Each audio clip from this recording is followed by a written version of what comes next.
बैताल 25 में स्वागत है मेरे मित्र। चैनल को सब्सक्राइब करके ऐसी अनोखी कहानियों का लुत्फ उठाएं। प्राचीन काल में उज्जैनी में चक्रवर्ती सम्राट विक्रमादित्य का शासन था। वे बड़े यशस्वी और इंद्र के समान पराक्रमी थे।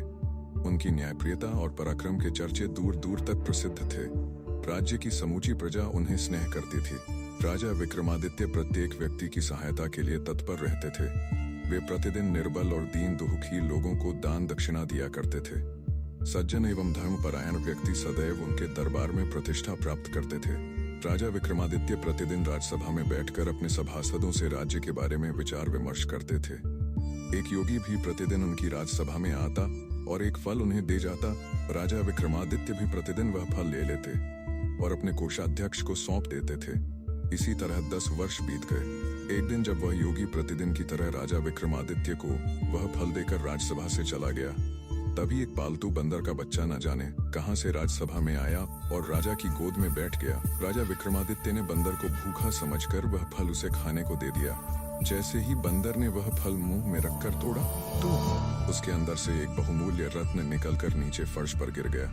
यह देखकर राजा विक्रमादित्य को बड़ा आश्चर्य हुआ।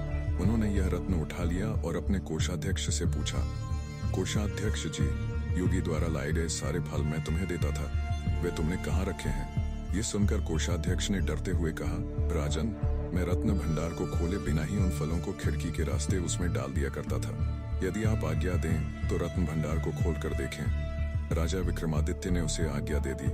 आज्ञा पाते ही वह रत्न भंडार में गया। जब उसने रत्न भंडार खोला तो यह देखकर आश्चर्यचकित रह गया कि उन फलों की जगह वहां ढेर सारे रत्न बिखरे पड़े थे। वह तुरंत वापस आया और राजा विक्रमादित्य से बोला, राजन, वे फल तो सड़ गए हैं, लेकिन उनकी जगह वहां रत्न बिखरे पड़े हैं। विक्रमादित्य ने कहा, वहां की सारी रत्न राशियों को निर्बल, दीन दुखी और गरीब लोगों में बांट दो। अगले दिन वह योगी प्रतिदिन की तरह राजसभा में आया। उसने राजा विक्रमादित्य को फल देना चाहा, लेकिन उन्होंने फल लेने से इनकार कर दिया। बोले, हे महात्मन, तुम मुझे प्रतिदिन इतना धन देते हो, अब मैं तब तक तुम्हारा यह फल नहीं लूंगा जब तक तुम मुझे इसका कारण नहीं बताओगे। राजा विक्रमादित्य की बात सुनकर योगी उन्हें एकांत में ले गया और बोला, राजन, मुझे एक मंत्र की साधना करनी है। इसके लिए मुझे एक वीर पुरुष की सहायता चाहिए। उस कार्य में मैं आपकी सहायता चाहता है। योगी की बात सुनकर राजा विक्रमादित्य ने उसे सहायता का वचन दे दिया। तब संतुष्ट होकर योगी ने उनसे कहा, राजन, मैं आगामी कृष्ण चतुर्दशी को यहाँ के श्मशान में बरगद के पेड़ के नीचे आपकी प्रतीक्षा करूंगा। आप वहीं मेरे पास आएंगे। राजा विक्रमादित्य बोले, ठीक है महात्मन, मैं ऐसे ही करूंगा। कुछ दिन बाद जब कृष्ण चतुर्दशी आई, रात होने पर वे नीले कपड़े पहनकर, माथे पर चंदन लगाकर, हाथ में तलवार लेकर गुप्त रूप से राजधानी से बाहर निकल गए। चलते चलते कुछ देर बाद वे उस श्मशान में पहुंच गए जो योगी ने उन्हें बताया था। वहां भयानक गहरा अंधेरा हुआ था। यह देखकर राजा विक्रमादित्य स्तब्ध रह गए। श्मशान में लोगों के जलने की दुर्गंध फैली हुई थी। अनेक जली और अधजली चिंताओं की अग्नि धक रही थी। अनेक जंगली हिंसक जीव ठंडी हुई चिताओं के आसपास घूमते हुए नरमांस को खाने की कोशिश कर रहे थे। कुछ दूरी पर गीदड़ों का विशाल झुंड हुआ की आवाजें करता हुआ वातावरण को और भी भयभीत बना रहा था। ऐसे भयप्रद वातावरण को देखकर भी राजा विक्रमादित्य निर्भीक होकर योगी को ढूंढते ढूंढते उस बरगद के वृक्ष के पास पहुंच गए जिसके नीचे वह मंडल बना रहा था। राजा विक्रमादित्य उसके पास जाकर बोले, महात्मन, मैं आ गया हूं, अब बताओ मुझे क्या करना है। राजा विक्रमादित्य को देखकर योगी प्रसन्न होकर बोला, राजन, यदि आपने मुझ पर कृपा की है तो यहाँ से दक्षिण की ओर चले जाइए। वहां आपको एक विशाल शिंशपा सिरस का वृक्ष मिलेगा। उस पर एक मरे हुए आदमी का शरीर लटक रहा है। आप उसे यहाँ ले आइए और मेरा काम पूरा कीजिए। यह सुनकर सत्य प्रतिज्ञ राजा विक्रमादित्य ने कहा, महात्मन, मैं ऐसा ही करूंगा। यह कहकर वे दक्षिण की ओर चल पड़े। जलती हुई चिताओं के प्रकाश के सहारे वे उस अंधकार में राह ढूंढते हुए किसी तरह उस शिंशपा वृक्ष के पास पहुंच गए।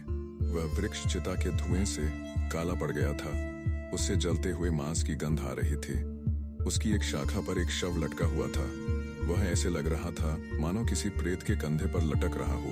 यह देखकर वह पेड़ पर चढ़ गए और डोरी काट दी।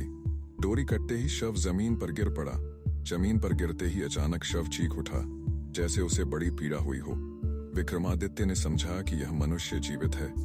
उनको उस पर दया आ गई। वृक्ष से उतारकर वे उसके अंगों को सहलाने लगे। तभी वह शव जोर जोर से हंसने लगा। राजा विक्रमादित्य ने समझ लिया कि उस पर बेताल चढ़ा हुआ है। उन्होंने कहा, हंसते क्यों हो? आओ मेरे साथ चलो। विक्रमादित्य का इतना कहना था कि बेताल शव सहित उसी वृक्ष पर जा लटका। उन्होंने पुनः वृक्ष पर चढ़कर शव को फिर नीचे उतारा।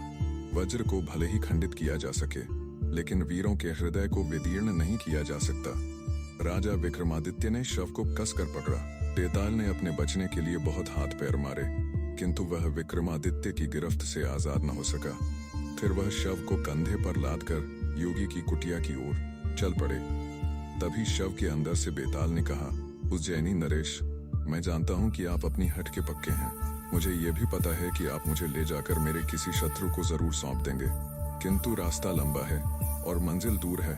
मुझे वहां तक ले जाने में आपको बहुत परिश्रम करना पड़ेगा। आपके परिश्रम को भुलाने के लिए मैं आपको एक कहानी सुनाता हूं, किंतु मेरी एक शर्त है।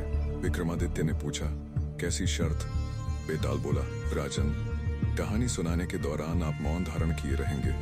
अगर आप बीच में बोल पड़े तो आपके सिर के टुकड़े टुकड़े टुकड़े हो जाएंगे और मैं आपकी गिरफ्त से आजाद हो जाऊंगा। शर्त सुनकर विक्रमादित्य बोले, ठीक है बेताल, मुझे तुम्हारी शर्त मंजूर है। विक्रमादित्य से ऐसा आश्वासन पाकर बेताल ने उन्हें ये कहानियां सुनाई। ये कहानियां आगे आने वाले एपिसोड में मिलेंगी।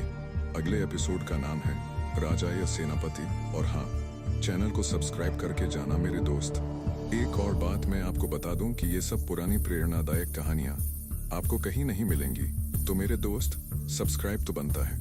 अगला एपिसोड, राजा या सेनापति।